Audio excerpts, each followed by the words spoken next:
माजी करीब की बात, आपने सुना होगा तुर्की के सुल्तान अब्दुल हमीद सानी का नाम।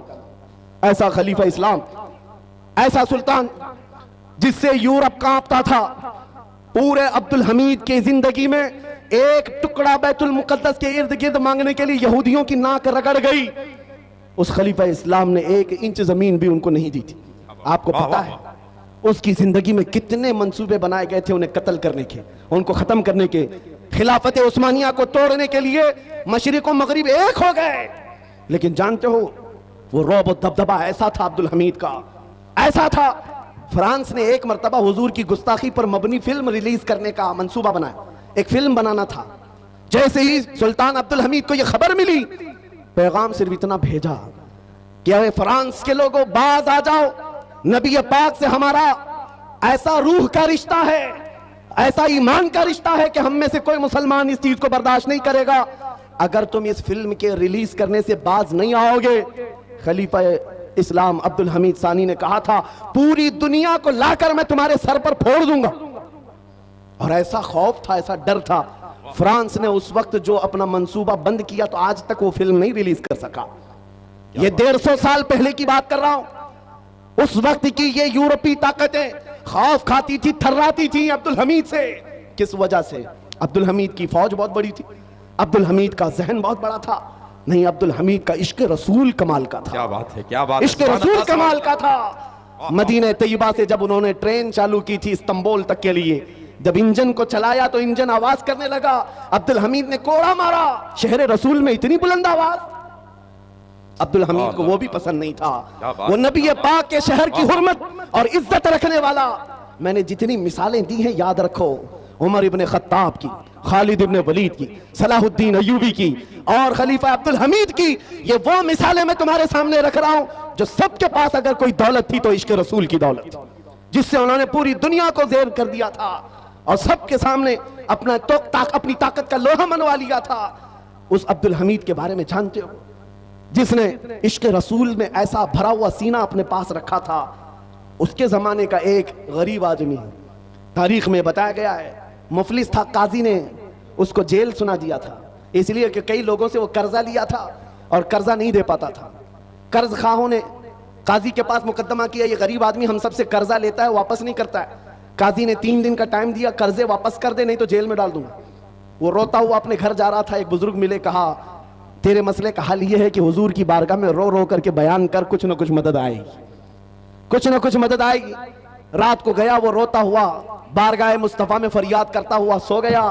मेरे अजीजों, बात सच्ची है, जब दिल टूटता है तो मदीने का ताजदार आता है। ख्वाब में मेरे आका तशरीफ लाए, पूछा क्या मसला है? उस गरीब ने कहा, आका आपको हाल मालूम है, मैं गरीब हूं, मेरे बच्चे हैं, मेरी बीवी है, टूट गया हूं, कर्जा ले लेकर के घर चला रहा था, अब तो मुझे काजी की धमकी आ गई, 3 दिन के अंदर अदा नहीं किया तो जेल चला जाऊंगा। उस गरीब को मेरे आका सल्लल्लाहु अलैहि वसल्लम ने ख्वाब में बयान किया कि जा, कल उठने के बाद बादशाह के दरबार में चला जा, जो सुल्तान है उसके दरबार में जा, जाकर उससे कह कि तुझे जितनी जरूरत है वो ले ले।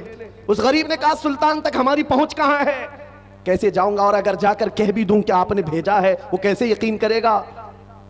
अल्लाह अकबर। ताजदार कायनात ने फरमाया, उससे सिर्फ इतना कहना, रोजाना सूरज निकलने से पहले तू 1000 बार अपने नबी पर दुरूद भेजता, और ये बात कोई नहीं जानता, वो ऐसा आशिक है मेरा, लेकिन कल की रात थक कर सो गया था, मुझ पर दुरूद नहीं पढ़ सका, ये बात जाकर उसे कह देना।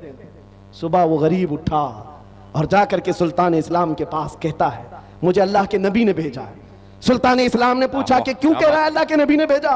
कहा ये बता करके भेजा है, आप रोजाना रात हुजूर पर 1000 बार दुरूद पढ़ते हो और कल की रात थक कर सो गए, पढ़ना भूल गए।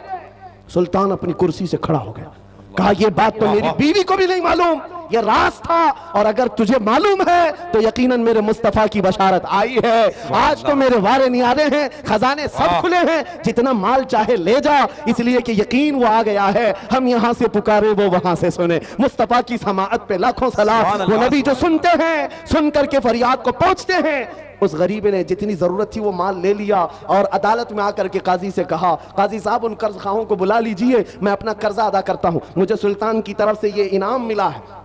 काजी ने क्या कहा, तू बैठ जा, तेरा कर्जा मैं अपनी जेब से अदा करूंगा, मैं अदा करता हूं। इस गरीब ने कहा कल तो आप धमकी दे रहे थे और आज अपनी जेब से अदा करने की बात कर रहे हैं। काजी ने कहा कल मैं तुझे नहीं पहचानता था, फैसला सुनाकर घर गया तो ख्वाब में रसूलुल्लाह को देखा, मेरे आका ने तेरी तरफ दिखा करके मुझे कहा ए काजी दुनिया तेरे पास बहुत है, इस गरीब की मदद कर, कल क़यामत के दिन अल्लाह जन्नत में तुझे महल अता करेगा, लिहाजा तू अपनी जेब से नहीं मैं अपनी जेब से अदा करूंगा।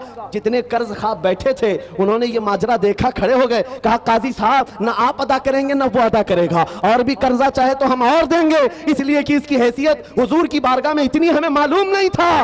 वो कर्ज जितने कर्जदार जो था उस दरबार से उठता है, ना उसे 1 रुपया देना पड़ा, ना किसी को मनाना पड़ा, बल्कि प्लस उसको सुल्तान की तरफ से खजाना भी मिला।